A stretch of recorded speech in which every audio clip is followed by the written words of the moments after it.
शरणं गच्छामि धम्मं शरणं गच्छामि संघं शरणं गच्छामि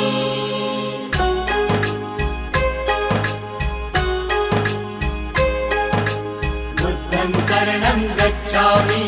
धम्मं शरणं गच्छामि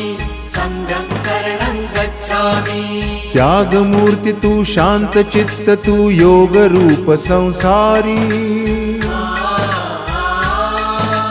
दया प्रेम अन मानवतेचे प्रतीक तुझी ईश्वरी सिद्धमूर्ती सिद्धार्थ गौतम सकलांचा स्वामी